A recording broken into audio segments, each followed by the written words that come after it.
back to our 45th episode of the Launcher Farm Show, where I interview Geoff McLennan with Remax All Points in New Westminster. In this episode, Geoff and I talk about why he started a food blog and a Facebook group and how he's built a cult following in his community. Geoff shares how he built the group to over 7,000 people, making up more than 10% of the population of his city, and how he's leveraged that to do a ton of business.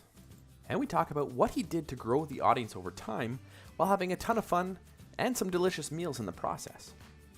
Geoff shares a super easy way to add value to local businesses and help them reach the community while tapping into their audience to help grow yours.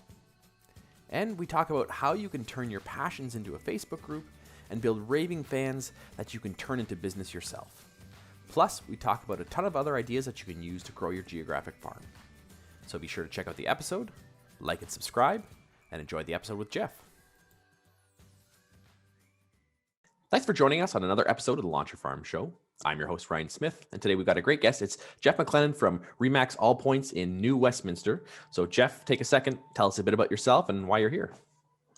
I work out of New Westminster, which is a suburb of Vancouver, British Columbia in Canada.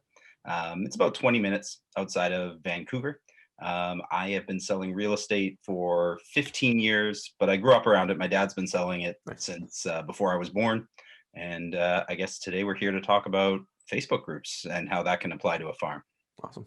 Yeah, I always like to ask how they got started and why they got started, because I find with real estate, it's usually one of two paths. One, it's they have a family member who's in it, or it's a happenstance thing. It's not something where people like plan. They're not in high school going, oh, I'd love to be a real estate agent. So if they do, it's because they have a family member. So for you, obviously that kind of is what got you started. How long was your dad been in the business, and why did you decide to go in that direction? Well, I spent my entire life telling people I wasn't going to go into real estate. That's good. Like literally, I'm the oldest son. So every conversation with any adult ever was, "Hey, do you want to be like your dad someday?" Yeah. And I swore up and down I would never start selling real estate. I was working in the film industry before I got into real estate. But I met a girl who later became my wife. And I quickly realized that, like, if I wanted to build something, I needed an actual career. so that's what led me to real estate. And Nice. I think the biggest advantage that people who have family members in it have over people who are getting into it from sort of looking on the outside in is that you know what the job actually is. Right. The reason I swore I'd never get into it was I saw the hours that my dad worked. Like I think most people get into real estate because, they want to make a lot of money and they want to make their own hours. Yeah. And, I think the biggest advantage was knowing like, you can probably pick one. Exactly. Yeah, I remember I was at a training seminar when I first got started. It was like my first 2 years in the business. And the speaker was like, who here loves people? And then people put their hand up here. Who here loves houses? Who here loves flexible schedules? He's like, you guys are all new. He's like, because when you're in the business long enough, you hate people, you hate houses, and you don't have a flexible schedule. So yeah, it's definitely, it draws people in for different reasons. And I find that does shift. So it's great that you had that reality check before you started, knew what you're getting into, because I'm sure that helped you really build a solid base, knowing what you're up against and really preparing for that. So when you got started, what did that look like for you? Because I find a lot of agents shift when they're at the beginning, they don't know what to do. You obviously had a bit of a head start. So what did your first couple of years look like? Yeah. So I started with the two main sort of sources of business at the beginning were grinding open houses like crazy, which is my least favorite way to generate a lead. Same here. Of the ones that I do, like I don't cold call and I don't door knock, but I did open houses and I really didn't enjoy it. But it was a major source of business in my career for a long time. And I think it's a fantastic way to generate business. If you're new, it's the cheapest way, or if you're, if you like it, then more power to you. Although right now it's not maybe the best source. And then the other one was really building up, my sphere of influence. Like the very first thing that I did, which was dad's advice, was I contacted every single person I knew, like every single person I had any sort of relationship in high school with. I was about 25 and just tried to grab coffee with everybody. And if the coffee went well, tried to get them, get an address, get a number, get an email, and get them in my database, and then just start regularly mailing that database and inviting them to client parties and all of that stuff. That's great because you had that wisdom and insight from your father to know what, not just what to do, but what not to do. And I find for a lot of agents, they struggle with the what not to do. And when I got into business, I joined a team, and I would say that was one of the best things I learned was not just what to do, but the what stuff to avoid, where do I really need to spend that time and energy. And that helped me really push me in the right direction. So for you, obviously you had a few options. You had some things that worked for you. You mentioned open houses, and I think I'm not if you love them and they work, they're great. If you use them in your farm, I think they're great. But if a lot of agents just do them and they'll take any open house, anywhere, any place, anytime, and they don't really put thought into it. So I'm sure you obviously had a plan and some structure to doing your open houses to help. Yeah, I mean, at the beginning, like Dad and I, when I started, I joined Dad's team. The team is just, and it's still the same team today. It's me and Dad are partners, and my mom is our assistant. Like it's full on family business. So at the beginning, I mostly did Dad's listings for open houses, and Dad's never been a farmer. That's never been part of his business model, but he is. I'd say about 60% of his business comes out of New Westminster. So the majority of them were all in the same neighborhood. So you start seeing the same people. Yep. At open houses, at different listings. And I mean, open houses work, right? I mean, they work because if you ask enough people, somebody's not working with a realtor and you can give them a bit of advice. And my first sale actually was an open house. It was my very first open house. And it was 2006. The market was really hot. And these people came in, they wouldn't leave. Like they were there when I got there to open up the door. And I know nothing about sales. Like I've had my license for like a week. And they just wouldn't leave. They stayed there in the house the whole time. And finally I was like ready to close up, and I called Dad. I'm like, hey, like these people won't leave. Like, what do I do? And he said, sell them the effing house. That's awesome. And that was my first sale. So I thought open houses were the best after I was like, oh, I'll do 4 of these a weekend. Like, this is going to be so easy. But most of them were more of a grind than that one. So obviously things have shifted in the business since you started. You're a little bit longer than me. I think I'm about 13 years, 15. So when you're 15 years, you would have started really seeing the internet come into play. Social media was just kind of bubbling and kind of making its way into real estate. Yeah. When did you really start taking that on? Because today we're going to be talking about Facebook groups and things like that. So when did you start dipping your toes in? And then when did you say, hey, I'm going to use Facebook for my business or social media for your business? Yeah, I immediately, as soon as I discovered Facebook, used it for business. Like I remember, I used to work out of the bullpen back then, and one of the other agents that was, sort of working in there was telling me about it, and it sounded like the stupidest thing. And then I went on and I checked it out, and immediately I started getting requests from everybody I went to high school with. And, most of the people I went to high school with, a good chunk of them still live in the area. And I thought, oh, this is pretty decent for our business. For probably the next 5 years, I mostly used it as a way to stay in touch with my sphere. Okay. Like everybody says like, oh, you should call your past clients and all that. I added everybody.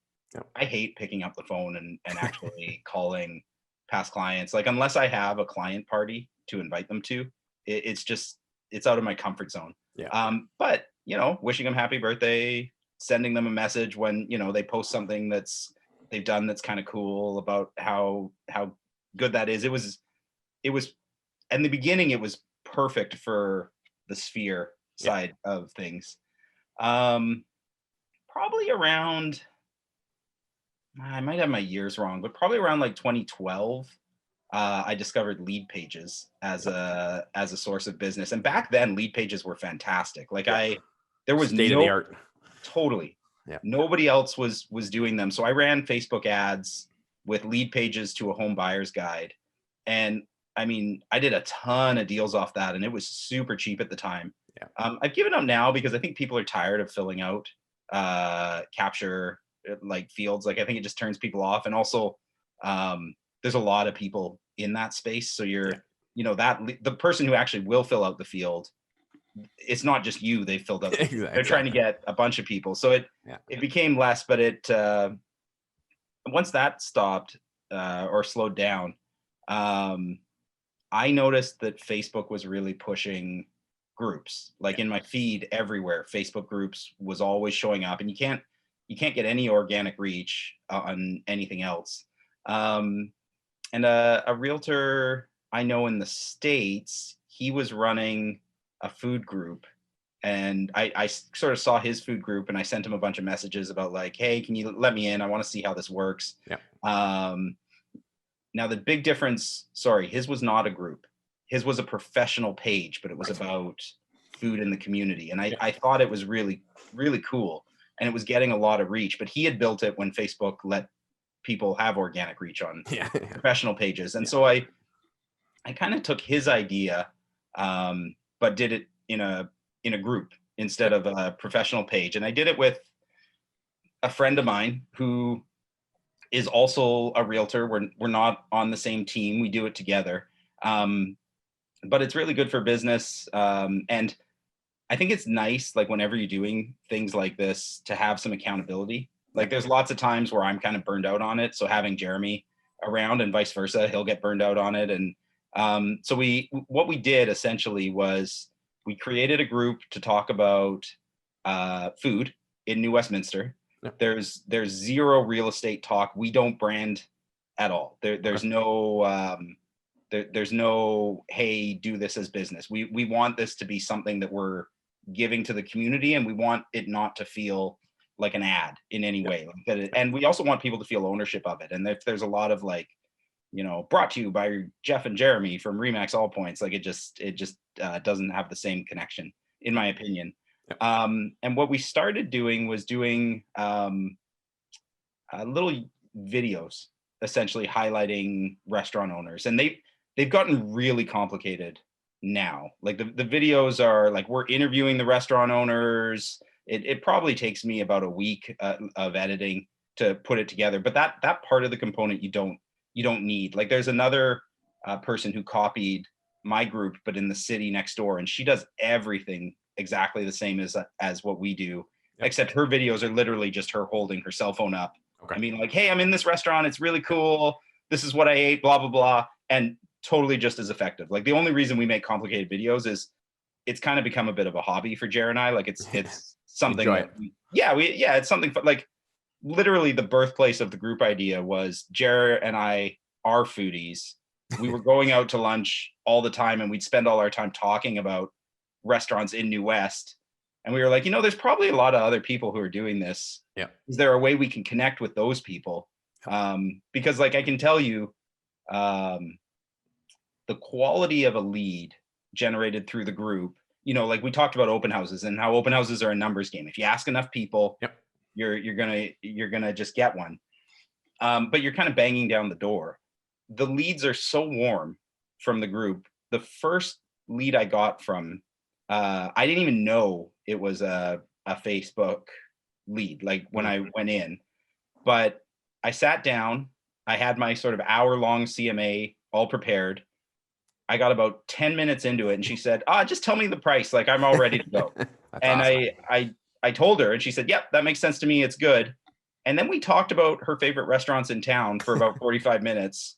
And then I looked her up afterwards in the group, and sure enough, she's a member of the group. She's participating. She's like, that's 100% where she met me. And that's how most of the leads go. Like it's such a warm lead, because it's kind of cliche at this point. Everybody talks about find your tribe, but that's really what it is connecting with the people in your community that are the most likely people to have a good connection with anyway. Yeah, it's huge. And one of the things I teach, I call it CPR. It's how do you keep your farm alive? It's CPR. It's community, positioning, and relationships. And when you can find something that you can do that ties that together, where you build the community or you connect with the community, you then position yourself as the expert or the ambassador or the go-to person, and then you build relationships from that. And that's really what, in my opinion, farming is from the fundamental side of it, is what it's about. A lot of people think it's about postcards and door knocking. And I would say, no, that's a way to farm, but that's not really what farming is about. So for you, you've obviously found a community. You found people who love food. You found a community within your actual community, and you can now position yourself as that go-to person and build relationships. So I want to ask, because a lot of people are afraid of the not promoting the real estate side of things. And I find a lot of agents struggle. They teeter on, should I be promoting myself, or it's all promotion and then no community stuff? Or some people say, oh, I'm not going to do any real estate. You said it's not what you wanted. So how did you make that decision, and how has it been? Yeah, that's a really important piece. So if people want to work with people, everybody always says know, like, trust, right? Yep. So what the group does is it builds because everybody in the community, like we have over 7,000 members in the group right now. Wow. There are only 70,000 people in New Westminster. So we have, now not everybody's in there, but the majority are from New West who are in the group. So let's say we've got about 10% of the population in there, and they're the 10% that are most likely to kind of connect, right? Yeah. So everybody who I want to knows me at this point. Hopefully they like me, and they're seeing I'm interacting with people, so they actually are seeing whether I'm a good fit. Like there's kind of a pre-interview of the people who aren't a good fit. Like there's lots of people in the group who don't like me, but those aren't my clients, right? Yeah, exactly. Like they're, the missing factor is, okay, well, how do they trust that you're a professional? Right. And I don't want to poison the well. I think a big part of the success of the group is built on reciprocity. And I'm just going to give to the community. Some people are going to appreciate that, and they're going to want to work with me. Yeah. But I think as soon as I start saying, oh, and by the way, for all your real estate needs, blah, blah, blah, immediately a ton of people are like, oh, that's why he's doing it. And all of a sudden it's not giving to the community anymore. But I still need to convince them that I'm a professional, right? Like that is an important part. So I don't advertise real estate in Eat New West, but I advertise Eat New West in all of my real estate. Right. That's great. So part of why Jeremy and I can do this together and it not hurt either of us is I farm a different area with physical mail than Jeremy does. So Jeremy's farm is on the other side of town from where mine is. Yep. So I've got about 900 homes that I hit every month with a piece of mail, and that's it. Like I don't go overboard. But that piece of mail always has an Eat New West section in the piece of mail. And it's usually just a comment about, hey, did you catch our latest video? If you haven't, we're talking about the new butcher shop that's opening next week. We interviewed the owner. There's some really cool information on it and a chance to win a $25 gift card. And so I'm driving people in my farm, my physical farm, into the group because there's an ad for it. And I'm also reminding people, oh yeah, that's the guy who told me about the great new restaurant that opened up. And I think that's a really important component. And then the other part for bringing business is I invite every single person I sell a home to into the group. Nice. And not everybody joins, but the ones who do, like anytime they post anything, I'm commenting, we're connecting, we're chatting. Like the relationships with my past clients who are in the group are so strong. It just builds and builds and builds. Yeah. And I think the key is that, like you said, you're not talking about real estate at all in there. So that way for you to bring people in there, you're not worried that Jeremy's not going to scoop up your leads and vice versa, because it's kind of like having a newspaper that you put an ad in. Like you're going to put your ad in and try to attract people, but you're doing your other stuff. So you hope that they see it, or the billboard and all the other stuff. Yeah. That eating in the area, that group is basically just another layer, but it's not your main, it's not driving funnel to you. You're funneling people into that to then see what you're doing, which is awesome. Yeah. I think it's important for a lot of people to understand the difference between a Facebook group and a page. So I actually teach a whole session. I have a 1 hour class I teach on Facebook groups and how to use them. And a lot of people sometimes, or not a lot of people, some agents don't know the difference between a page and a group. And I think it's important to understand that they're very different and there's very different reasons why you would use them. The way I always describe it is that Facebook page is speaking at your audience So it's a push message and you're pushing it. And then Facebook group is speaking with your audience. So for farms, I think they're amazing because you're able to have those conversations. Like you said, Facebook pages don't have the organic reach like they used to. And you're just trying to push your message out there. With the Facebook group, you're able to have the conversations and dialogues and connect with people, and other people are connecting. And I would say it's like a party, and you might be talking to people and there might be two other people over here talking and someone over here is talking. So how have you seen that as far as in your group is those conversations from other people? Have you been able to get business from that, or have you been able to capitalize on those other conversations? Yeah. Oh, for sure. Like the most recent one I can think of is and here, let me just actually, I should have had this up, but let me pull up the stats just so that I think it's really worth talking about this. And Facebook, here we go, engagement. So in the last 28 days, there have been 843 posts in the group. Wow.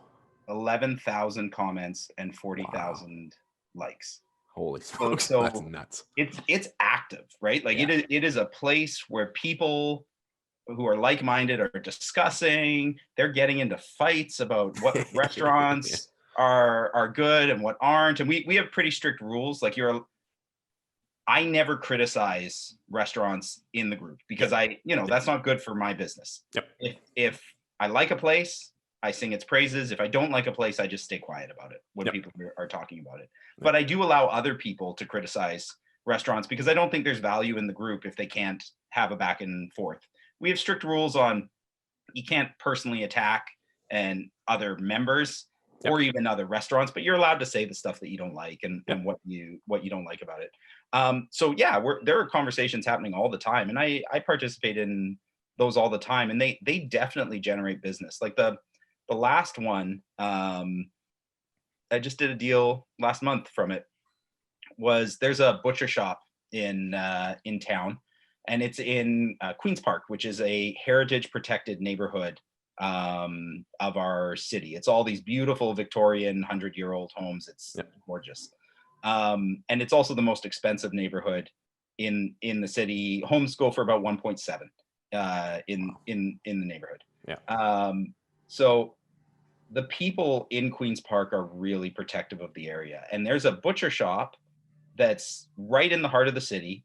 That's this old building built in the 40s, falling apart, the ugliest building in the whole area. And the butcher wanted to demolish it and build a new shop, but it's heritage protected. And people were getting their nose out of joint about, just this like vocal minority being like, well, if we let this happen, what does that do to the rest of the heritage in the area? The kind of precedents, what if, and he just wants to make a nice butcher shop for everyone. So that people were talking about that in the group, and I was participating and having it. And then one of the members who owns one of our sort of nicer restaurants in town asked me, hey, would you be comfortable starting a poll just to see what the temperature is? Because City Hall, they've told me privately they're going to say no to him, that they're not going to let him. And so I started a poll just being like, hey, here's a link. You can read his application. Just after you read it, vote yes or no. Do you think he should be allowed to do this, or do you think he shouldn't? We had 1,600 people vote yes, and 3 people vote no. Wow. So I took the results of that poll. I sent it to the mayor. And he read the results of the poll at the meeting, and immediately they threw out that they were going to stop it, and they let him build his butcher shop. Wow. So someone else from the group sent me a message. I was like, I thought that was really cool. By the way, I'm trying to buy my mom a condo. Can you help my mom buy a condo? And I sold her a condo 2 weeks later. I didn't do it trying to get business. But if you give to the community enough, people see it, and then they reciprocity. They want to work with people that they feel like are doing good things. Yeah, that's a great story, and that it shows you that people, like you said, want to work with people they know, like, and trust, and they know that you've got the community's back and not just your self-interest. You're not just promoting something. You were really genuinely helping, and people resonated with that. Well, I've been going to that butcher shop since I was 5. Like, I used to stop there on my walk home from school, and he'd sell turkey for 5 cents to me. So yeah, like I just wanted to help them, Yeah. but it also, when you do, especially in a group like that where it's very public what's happening, people see your intentions, right? Yeah, that's huge. So I want to dive into the business to business side of things, because I feel there's a huge opportunity. That's something I've been preaching for a long time, that we have a huge opportunity to help these local businesses, especially with COVID, with everything going on, that we're able to help them promote, get their message out, make an impact. You talk about reciprocity. Have you seen the reciprocity coming back from the local businesses, or are you doing anything to build more connections with the businesses other than just spotlighting them? Yeah. So, I mean, I look at every video we do as an opportunity to build an advocate Yeah. in the community. And, I mean, like I said, I'm doing it with another realtor who's not on my team. So, um, some of them might go Jer, some of them might go me if they're ever doing it. But the one thing that has been uh, helpful is you get a lot of people who are regulars in the restaurant, Right. who when they call, they're like, oh, I asked, one of the restaurants in town is El Santo. I sold a unit that is a few months ago. I sold a unit the high rise, like the restaurant is connected to the bottom of the high rise. And when I asked them where they got me from, they're in the Eat Me West group, but they were like, oh, well, honestly, we were out for dinner and we asked Alejandro who did he know realtors in town who he really liked, and he brought up you and Jer, and we looked at your stuff and we just thought we kind of connected with you more than Jer, so we called you. And now the funny thing is, I know for a fact Alejandro has another realtor. Like, he has someone he's worked with for 30 years. Yeah. He didn't recommend them. Yeah. Like, one thing that surprises me is most of the restaurant owners have realtors already. Like, Yep. I'm not getting their business, but I am getting really good word of mouth from them. And I'm also getting the most hilarious apologies. Like, another restaurant owner, he just listed his condo, and he called me before he did and was like, I just want you to know, I've known this guy for like my whole life. Like, so which, that's not the point, right? Like, I think if you give expecting to receive, it's not the same effect. Like, it's not, oh, you owe me. Yeah, exactly. Yeah. Yeah, exactly. And I think one of the things that I preach as well is the one-to-many approach. And that if you can leverage their audience and their following, you can now expand your audience. And that's obviously why you've got 7,000 people, or however many you said was in the group, is because you're now not just trying to capture your own audience, you're now getting in front of these local businesses audiences, and they're going to like it. They're going to check out what's going on. They're going to Google it and then find your reviews and find that information. And then you actually reach a broader audience and connect with more people. And if you were to try to do it by yourself and just say, hey, follow my Facebook page, my real estate Facebook page, you would never reach that audience. So you actually have an ability to connect with the community in ways you never would have. And then it builds trust. And again, the one thing I always talk about, I'm single, so I use dating as an example. If I wanted to go meet a female, if I walk up and say, hi, I'm Ryan, they're like, okay, get lost, creep. But if a female friend says, hey, you should meet my friend Ryan, that introduction is so much nicer. So when you have those local businesses saying, hey, you got to talk to Ryan, it really changes the dynamic and the referral. And like you said, that very first one you got was like a warm, she was just like, hey, let's do this. It just changes the dynamics of it. So what have you gotten, or what has it been like for you from that, as far as are they promoting your stuff? Are those restaurants promoting the group, or are you just relying on the group itself? Yeah, I think so. The biggest thing we did, like, the level of social media savvy varies from restaurant to restaurant. Like, our sort of bigger restaurants in town that are, like your nice dinner out restaurants. Yeah. You're spending, if a meal for two is $150 or more, those people tend to be pretty social savvy. Yeah. They also aren't necessarily the people who need your promotion. Yep. No, they're doing pretty well, and we've done some of those, but the videos that have had the most impact are for these little mom and pop shops Yeah. who are doing something really awesome, Yeah. but they're maybe not the best business people, and they don't actually know how to promote themselves. Yeah. So those videos have huge impact in the community because people don't know about them, and when you show them something that is like a hot tip, like we have one restaurant. It's this tiny little mom and pop burger shop in a mall that, like, it looks like a food court restaurant. You would never think it was any good. They make the absolute best burgers and fries I've ever had. Like, Yeah. they're unbelievable. And there's all these like weird things about it, like their name. They have 3 different signs, and every sign has a different name. Like, it's a total mom and pop shop. So we did a video on it, and we kind of made a joke about like, what is the name, and we interviewed them, and the turns out like they didn't agree on the name, so they just put one up on different signs, and like Yeah. all over the place. And but we showed the food, and like they've been slammed ever since because they didn't know how to promote themselves at all. They knew how to make really good food. Yeah. um, they've actually changed their menu because they can't have menu items that take them longer than 10 minutes to make anymore, otherwise it gets Wow. it gets so, like, they used to have, they're Korean, and they used to have traditional Korean food Yeah. and burgers, and they've taken the traditional Korean food off because it takes longer to make. Yeah. Literally, you go there, and some days the lineup is like out the door. Like, you Wow. just can't get there. I also haven't paid for food there since the food, like, she won't take my money. Um, because like it completely changed their business. Yeah. So they didn't promote it well, but those are the people who actually need it. And the video itself, like it found the people who it needed to find. And I think like it's all well and good for me at 7,000. Like, I have a 7,000 people audience right now. Yeah. So people are going to see what I promote because groups do get pushed. At the beginning, though, when you're getting started, we did run ads.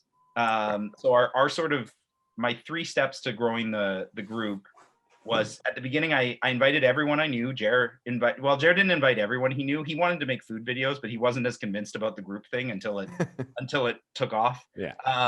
But we had about 150 people in Okay. the group once we invited everybody, and then every week we'd post a video.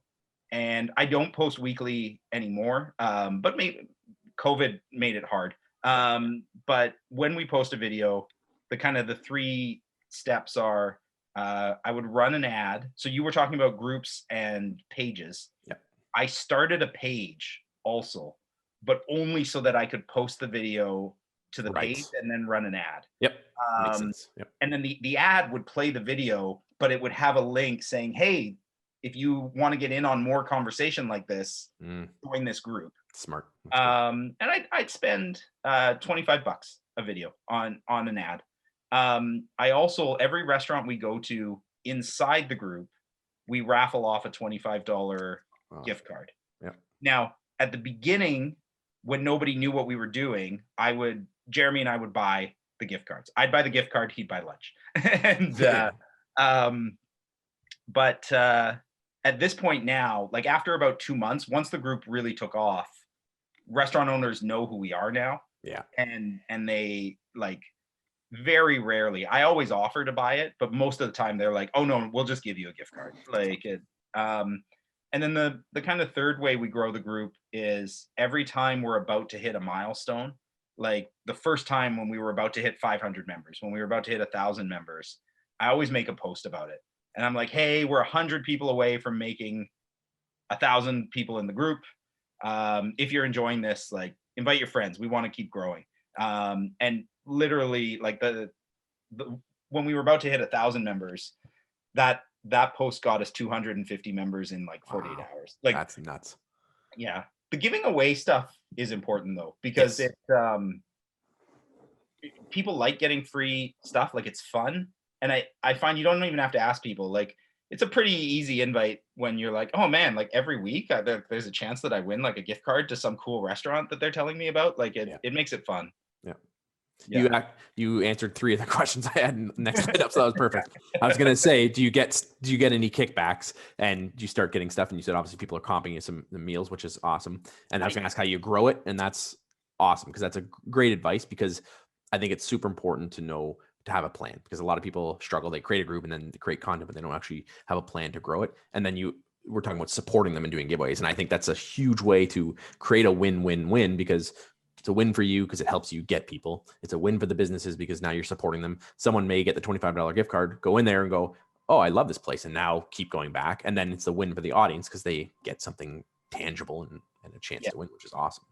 I do want to talk to the kickback thing, because there's so I think I mentioned her already. There's someone who started a group in our neighboring city, and she like beat for beat copies everything, which is fine. Like I have no interest in eat the other city. Like it's not a big deal. Yeah. She's not a realtor though. Okay. She's a personal trainer. And I think there's something kind of evil about a personal trainer who's like fattening everybody up. Yeah.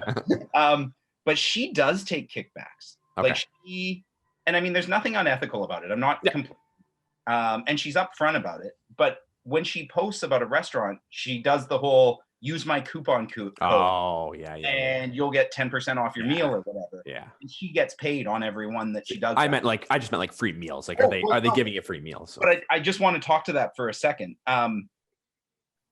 I think like I take free meals because usually like literally the restaurants who give me free meals will not let me pay.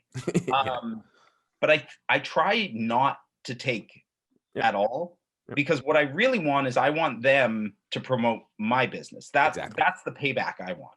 Yep. Is for when somebody says, hey, do you know a realtor? I want them to say, yeah, Geoff McLennan. Yep. And I don't want them to feel like, oh, well, we're already squared up. Like I still kind of want them to feel like, oh, there's something nice I could do for Geoff too. Like how can I pay him back? So I try not to, because I think we could get a lot more than we do. Yep. But I think it actually would hurt the business return in the long run. Yeah, that makes total sense. And that's the good thing is you really thought this out and you're methodical about it, and you have a plan and you've been sticking with it and you've been growing it and it's been paying off. So I want to ask is, has there been times where you're like, man, what am I doing? Should I even still be doing this? Or has it just been a sweet ride the whole time? So from the business side of things, it's been pretty sweet the whole time. Like last year I did 26 deals from the group. Wow. And the way that breaks down is 14 were strangers who I had no connection with, and 12 were like past client stuff or referrals, but they were coming from people who are in the group, who I'm connecting with on a regular basis. So and pretty right away it started working. Like I saw the business upsides. The downside to the group is you do have to be a moderator, and I think you have to be a strong moderator. Yes. Because things blow up sometimes, and you kind of have to be a little bit diplomatic about how you handle it. Yeah. Everybody's watching, and I think those are actually the moments that you earn business. Like when they see how you handle conflict and you resolve conflict, and if you can be fair to everybody, but also not back down on stuff. Like in the group, we have specific rules about how to conduct yourself. Yep. And like I think when they see how you handle it, that's a good chance for them to kind of take a test drive of if you're a good fit for them or not. Yep. But that stuff can be pretty draining. It doesn't happen all the time, but when it does, like, there have been a few times when the group's really blowing up where I'm like, I know I should deal with this right now, but I just don't want to pick up my phone and like go through and figure out like, where did this start? Why are they losing it on each other? And you have to take your time with it, because sometimes it's not obvious. Like sometimes you have to kind of go through. So I would say if like the idea of conflict resolution, absolutely builds up that sort of flight response, then maybe this isn't the best way to go about things for you. Yeah, I wholeheartedly agree. Like I said, I teach a class on Facebook groups, and that's one of the things I put a huge amount of time and energy on is rules and in keeping that going. And I said the more people that you get in the group, the more successful it is, the more drama or potential for drama, and the more you're having to deal with. So you have to be careful, as like you have to be committed to being able to handle this correctly and mitigate people who are pissed off or angry, and you got to be very clear and upfront of what you expect and what's going to happen. And so I'll share a quick snippet of my own thing. So when I had moved to a new area, I'd moved 3 times in my career, but my second move, didn't know anybody. So I started a blog called 52 Things to Do in Durham Region. So I was showcasing something each week to do. So I created this group, started growing the group, and it took off. And then I didn't really have clear rules in place. And then I started having to add in rules after, and then people are coming back going, that's not fair, I didn't know. And then it's like, so then I would say it's better to have your rules clear up front, as clear as you can. Then it's easier to say, no, those rules are there. This is what happens if you do this. If you break the rules, this is what happens. And it just becomes easier than trying to go back. Because I had someone saying I was being